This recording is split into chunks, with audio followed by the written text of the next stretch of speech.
En esta mañana, amados, yo quiero compartir un tema que se llama la conciencia. Quiero que cada uno piense en esta palabra tan importante de la Escritura, la conciencia. Esta palabra la oí por primera vez en mi adolescencia de mi padre, que se refería a un señor que tenía una finca de arroz, que cuando él cortaba su arroz, ustedes saben que cuando eso sucede, cae una espiga aquí, una espiga allá, otra espiga por allá, que en el Antiguo Testamento eso se conocía como la vendimia, y eso se le daba a los pobres. Ustedes recordarán a Ruth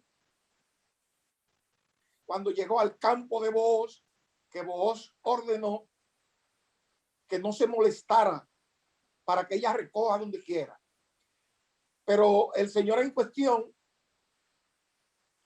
él metía a la gente a recoger la última espiguita, y cuando venían de la finca le quitaba la mitad en la puerta. Y mi papá decía que ese hombre no tenía conciencia. Bueno, cuando hablamos de la conciencia, ¿qué cosa es eso? ¿De qué estamos hablando? Bueno, la conciencia es algo como el corazón. El corazón bíblico no tiene un lugar, así como tiene el hígado, los riñones, etcétera, sino que el corazón bíblico no tiene un lugar, no es un órgano, sino es el asiento de las emociones.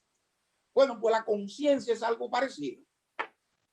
La conciencia no tiene un lugar, pero amados, la conciencia es una bendición que Dios ha colocado en los seres humanos. Y yo quiero en esta mañana compartir este tema porque es de suma importancia que nosotros como creyentes tengamos claro eso. No sea que tengamos problema espiritual con esto. En primer lugar, quiero decirle que esta palabra aparece en la Biblia 31 veces. En el Nuevo Testamento aparece 30 veces y solo una sola vez en el Antiguo Testamento, que por ser un solo se lo leo. En el Salmo 16, en el versículo 7 dice, David dice, bendeciré a Jehová que me aconseja. Aún en las noches me enseña mi conciencia. Aquí vemos que la conciencia enseña.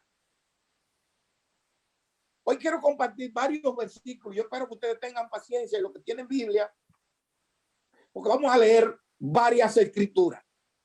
En primer lugar, en el Evangelio de Juan, en el capítulo 8 del Evangelio de Juan, leamos esta porción donde encontramos la palabra conciencia.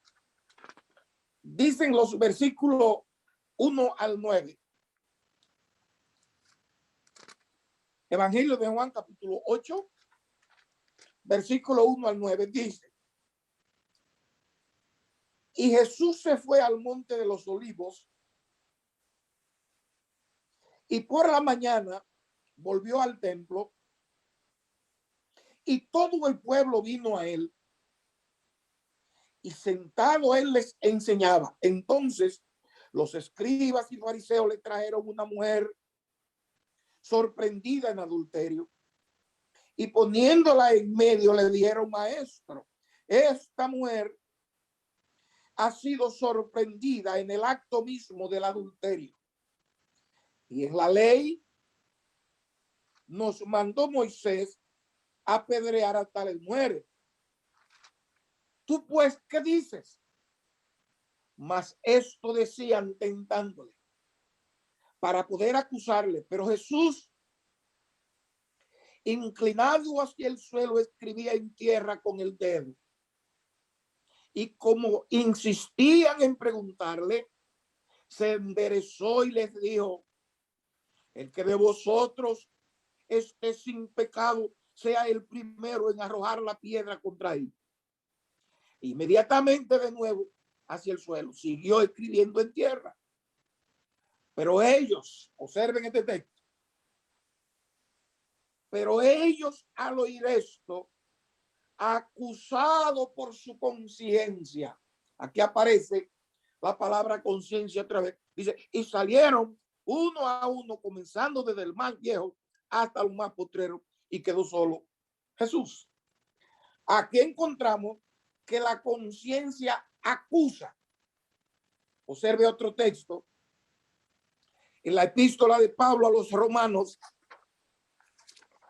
Romanos el capítulo 2 y el versículo 5.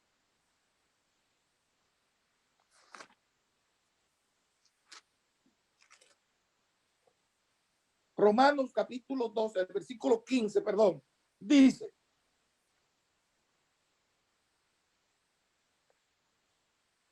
mostrando la obra de la ley escrita en sus corazones, dando testimonio su conciencia. Aquí encontramos que la conciencia testifica. Tomen nota de eso, que eso es de suma importancia. El otro versículo aparece en el libro de los Hechos, donde aparece la palabra conciencia. Los Hechos, el capítulo 24. Los Hechos 24 y versículo 16, que dice: y por esto, dice el apóstol, procuro tener siempre una conciencia sin ofensa ante Dios y ante los hombres. Y Pablo dice que en su vida, de su vida delante del Señor, procura tener una conciencia, dice, sin ofensa. Eso quiere decir que se puede ofender a Dios en nuestra conciencia. Pero el versículo más clave que quiero compartir es Primera de Timoteo. Primera de Timoteo, en el capítulo 4, que es la parte central de este tema. Primera de Timoteo, capítulo 4, versículo 1 y 2, que dice: pero el Espíritu dice claramente que en los postreros tiempos algunos apostatarán de la fe, escuchando espíritus engañadores y a doctrina de demonios, por la hipocresía de mentirosos que, teniendo cauterizada la conciencia, aquí aparece la palabra conciencia otra vez, y es aquí donde yo quiero, hermano mío, compartirte este punto tan importante. La conciencia cauterizada. Oh, amados hermanos, que Dios nos libre. Que Dios guarde a mis hermanos. Que Dios guarde a cada miembro de la iglesia de Cristo. Que su conciencia no se cauterice. Pero ¿cómo se llega a cauterizar la conciencia? Esta palabra cauterizar es como que echa callo, una palabra conocida por nosotros. Nosotros sabemos lo que es un callo. Pues cuando la conciencia se cauteriza, es cuando una persona oye y oye y oye y oye y oye y sigue oyendo, observa la creación y observa todo, pero nunca responde a lo que oye. Entonces, si se pasa su vida así tranquilito, no importa que ofrende en la iglesia, no importa que vaya todos los domingos a la iglesia, es que la persona que oye y oye y oye y oye, pero nunca responde a Dios a lo que escucha, ni obedece la palabra de Dios. Entonces la conciencia se va acostumbrando y se va acostumbrando y acostumbrando y acostumbrando. Y ahí que el apóstol, el escritor a los hebreos dice que teniendo la conciencia, que la conciencia echa calle. Y recuerdo el mensaje del hermano Camilo que dijo que el creyente sufre el peligro de ser insensible al pecado, con el cual endurece su conciencia. Y Hebreos 3:13 dice que el creyente debe cuidarse para que no se endurezca la conciencia, porque el pecado endurece. Cuando un creyente en Cristo oye y oye y oye y se mantiene igual y la conciencia se le pone dura, ya él peca y eso no le hace gran cosa. Y hermanos, o si yo pudiera grabar en tu corazón algún amigo que me escuche, tristemente es cuando la conciencia se endurece y se vive una vida que ya yo peco y sigo tranquilamente, duermo tranquilamente y no me hace nada. Y permítanme decir que yo no estoy pensando en los pecados de cometer adulterio, de matar, de robar, de ser drogadito, cosas así. No, yo estoy pensando en los pecados aquellos que no se ven. Los pecados de la conciencia, los pecados que cometemos de desobedecer, el pecado de mentir, el pecado de desobedecer, de no pagar impuestos, de cuantas cuestiones que se ven que son sencillas aparentemente. El pecado de vivir en mi casa, vivir en mi familia con pendencia. Me acostumbro y me acostumbro y me acostumbro. Y ya llega un momento que ya no me hace nada. Y cuando un creyente llega ahí, ay, mis hermanos, es cosa sumamente triste y penosa. Que Dios nos guarde de eso.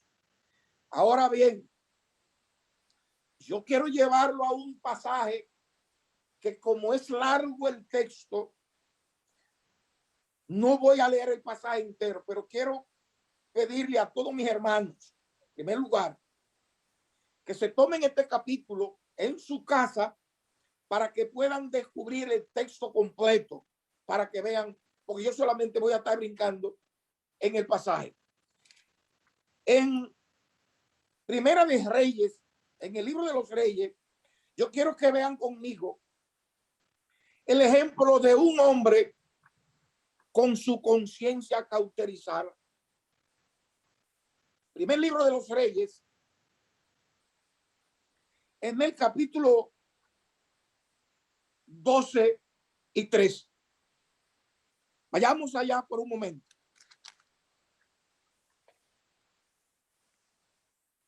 Voy a leer una porción completa. Primeramente en el capítulo 12, versículo 32 al capítulo 13, desde el 1 en adelante. Dice, Primera de Reyes 12, 32. Observen la historia de este hombre Jeroboam. Jeroboam es un ejemplo vivido de una conciencia cauterizada. Ojalá que nos veamos en este espejo para que Dios nos guarde y nos libre. Dice las escrituras: entonces instituyó Jeroboam fiesta solemne en el mes octavo, a los 15 días del mes, conforme a la fiesta solemne que se celebraba en Judá. Y sacrificó sobre el altar. Así hizo en Betel, ofreciendo sacrificios a los becerros que había hecho. Ordenó también en Betel sacerdote para los lugares altos que él había fabricado.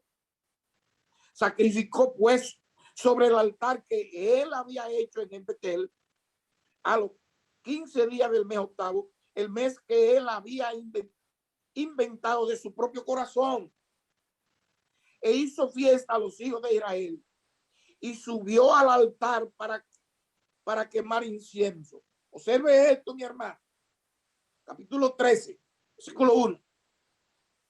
He aquí que un varón de Dios por palabra de Jehová vino de Judá a Betel, y estando Jeroboam junto al altar, el altar que fabricó para adorar ídolos, dice, para quemar incienso, aquel clamó contra el altar por palabra de Jehová y dijo: altar, altar, así ha dicho Jehová, he aquí que a causa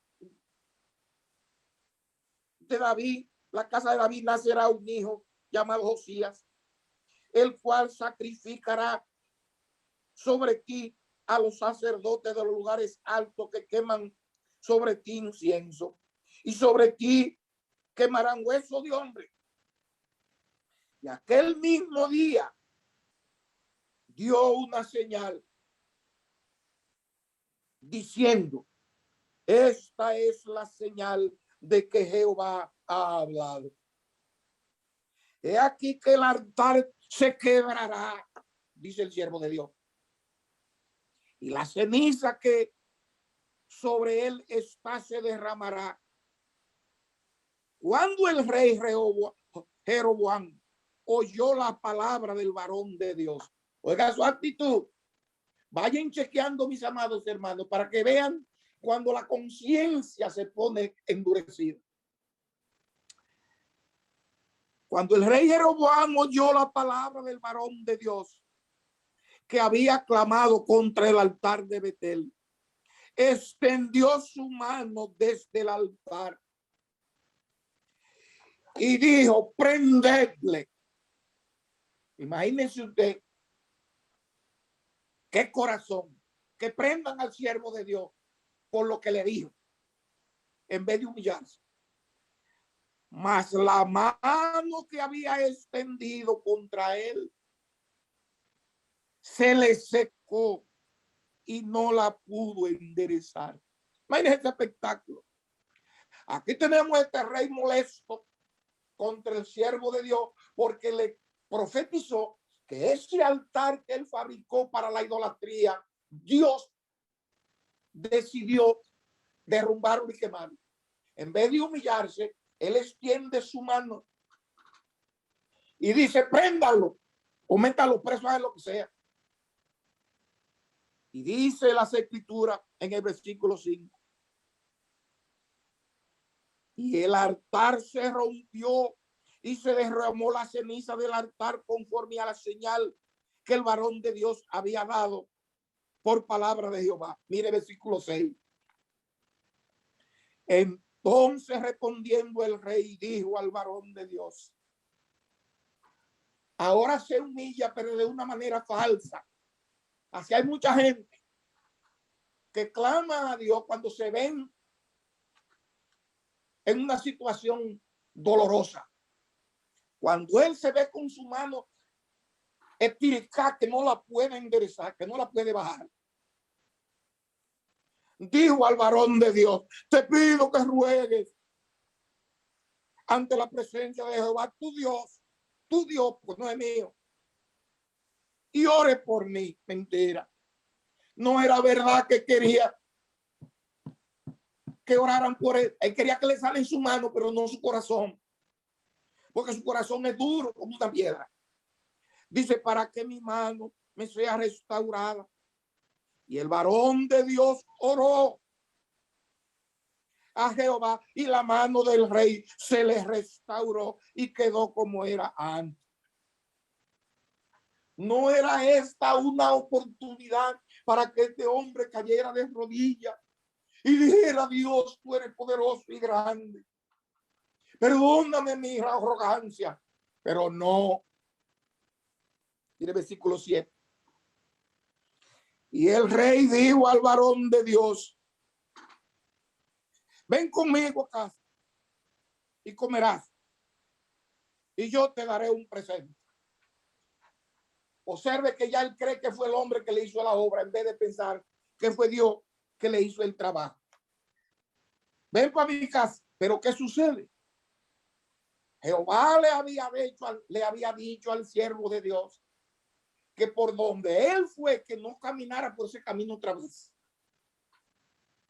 Aquí vemos, amados hermanos, cuando ustedes lean el pasaje, que cuando Dios le dice una cosa a un hombre, a una mujer, explícitamente, su tarea debe de luchar por obedecer.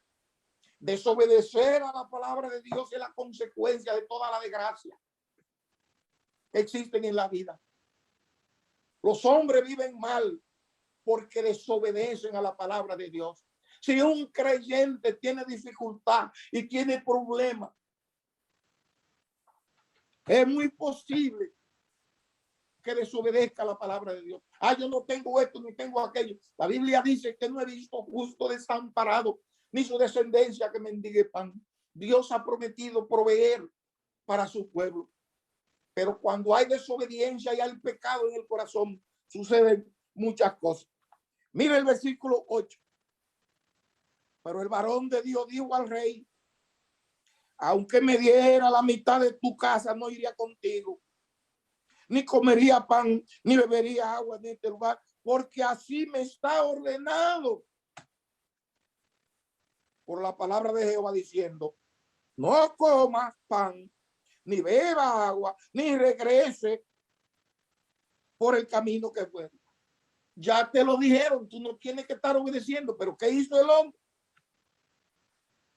El hombre, cuando va en su camino, se topeta con otro hombre. Mire el versículo 15. Se topeta con un hombre que dice, de que un profeta, yo soy profeta igual que tú. Entonces le dijo, ven conmigo a casa y come pan. Mas él respondió, no podré volver contigo, ni iré contigo, ni tampoco comeré pan ni beberé agua contigo en este lugar, porque por palabra de Jehová, versículo 17, me ha sido dicho, no coma pan, ni beba agua, ni regrese por el camino que fuere. Y observe lo que le dijo el profeta. Hermano, ¿cómo Dios trabaja? Con Dios no se puede estar relajando, como decimos nosotros. Y el otro le dijo, mintiéndole. Ay, hermano, cuánta mentira nosotros le creemos a los hombres. Así como este hombre, y este hombre es un siervo de Dios, un profeta de Dios, que vive en comunión con Dios. Sin embargo, se dejó engañar por una falsa mentira. Mire lo que dice el versículo 18.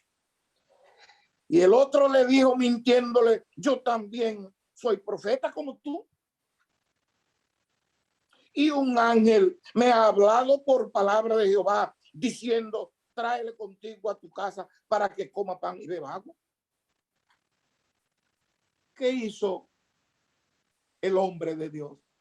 Aquí vemos, hermano, que por muy alto que un hombre esté, puede fracasar por desobedecer. Nosotros, hermanos, que luchamos con el pecado en el día a día, tenemos que tener muy pendiente y luchar en oración que Dios nos ayude a no prestarle oído al hombre, sino a Dios. Maldito el hombre que confía en el hombre, dijo Dios por medio del profeta. Los hombres, no importa cómo se llamen, pueden hacernos que creamos cosas que no es verdad. Observe el versículo 20. Yo estoy brincando, pero yo espero que ustedes han de leer el pasaje completo al pasito para que se den cuenta de esto, de la bendición que tiene esto. Dice el versículo 20. Y aconteció que estando ellos en la mesa, porque el hombre desobedeció a Dios y allá está sentado donde no tiene que estar sentado. Dios le dijo que no fuera por ahí. Y estando ellos en la mesa, vino palabra de Jehová al profeta que le había hecho volver. Hermano, ¿qué le parece la cosa de Dios? Este mentiroso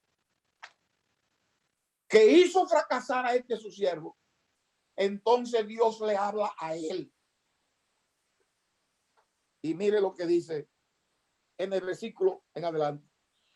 Y clamó al varón de Dios que había venido de Judá diciendo: así dijo Jehová,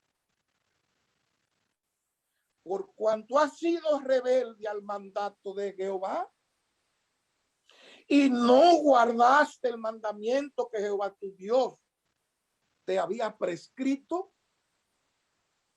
sino que volviste y comiste pan y bebiste agua en el lugar donde Jehová te había dicho que no comiera pan y bebiese agua, no entrará tu cuerpo al sepulcro. Si ustedes siguen leyendo, encontrarán que la sentencia de Dios cayó sobre un hombre de Dios. Ah, sí, yo soy cristiano. Ah, pero Dios no tiene que ver que tú seas cristiano ni que yo sea cristiano para disciplinar a sus hijos.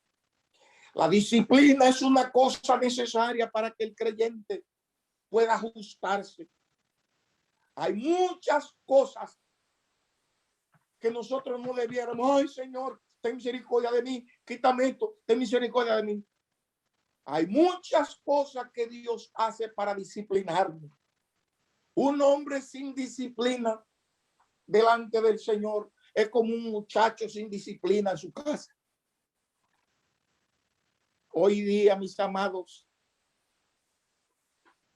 la desgracia más grande de nuestra sociedad es porque los padres no son responsables con sus hijos en disciplinarlo amorosamente y bíblicamente. Por eso hoy día los muchachos desde que entran a la adolescencia quieren hacer lo que les da la gana. Y los padres no hacen lo que Dios les pide que hacen. De instruir a los hijos, de enseñarle la palabra de Dios, de disciplinarlo con la palabra de Dios. No ser como Samuel, que viendo que sus hijos andaban en rebeldía y haciendo pecados dentro aún del templo, le pasó mano suave y no hizo lo que tenía que hacer. Bueno, por Dios, como nuestro Padre no es así. Ciertamente, mis amados hermanos, que nuestro Dios es un Dios bueno y misericordioso, un Padre que podemos clamar a Él en cualquier hora. Pero téngase presente que Dios disciplina a sus hijos. Aquí tenemos un ejemplo de los tantos. Dios le dijo por la boca del mentiroso: no va a morir como las otras gente.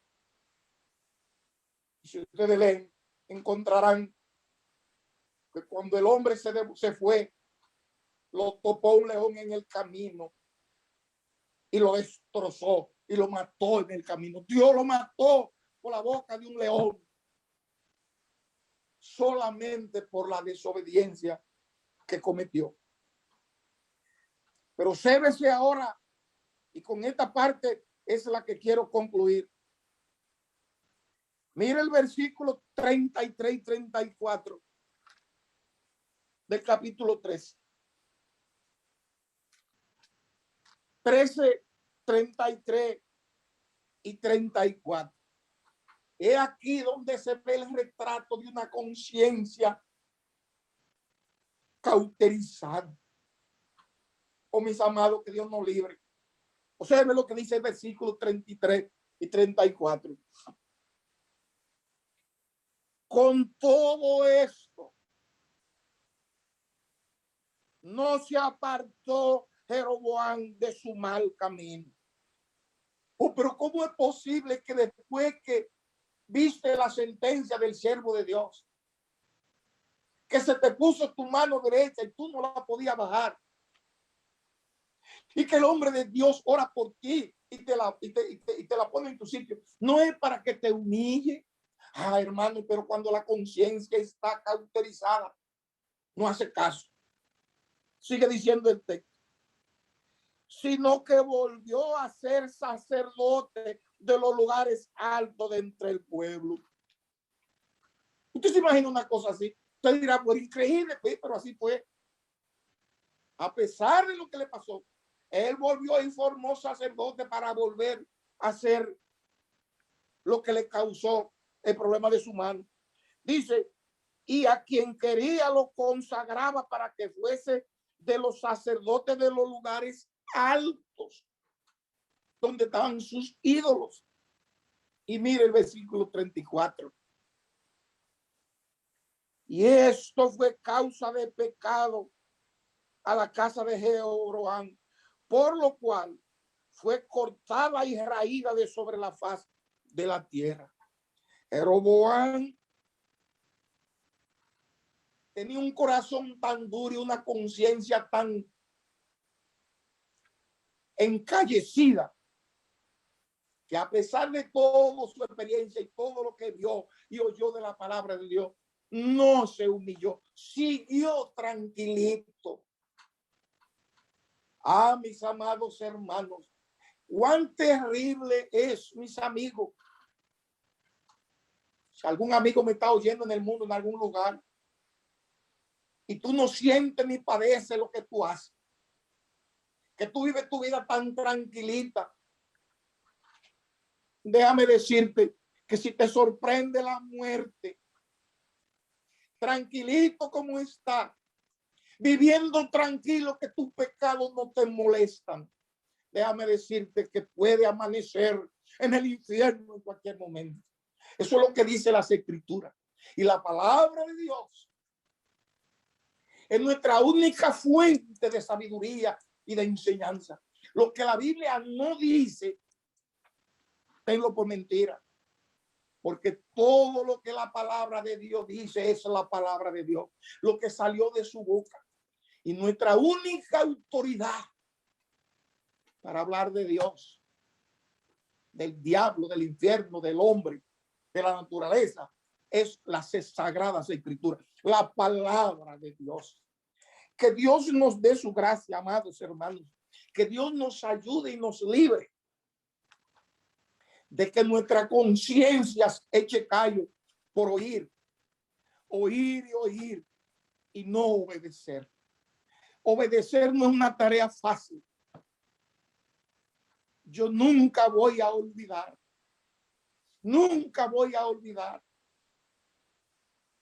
cuando una de mis hijas, a los 3 o 4 años de edad, con una rabiaca, le dio un metrallón a unas herramientas y le dice, mi hija, recógela. Me dijo que no. Mi hija, recógelo. No, me dijo. Y así me lo repitió 3 o 4 veces. Si tú no lo recoges, con dolor de mi alma tendré que pegarte 3 correazos. No, me dijo. Y hermano, fue una lucha terrible, porque la desobediencia viene desde chiquito. Recógelo, no, y no, y no. Y ya en una situación terrible le dije, me duele pegarte esta correa porque te amo. Y cuando le pegué la primera, recógelo, no. Le pegué la segunda, no. Y así el tercero y me dijo que no. Y yo entendí que no se podía luchar. Levanté los brazos al cielo y dije en voz alta, nunca olvido eso. Dije, Jehová, Dios, ablanda este corazón desde chiquito para que aprenda a obedecer. Señor, ablándaselo.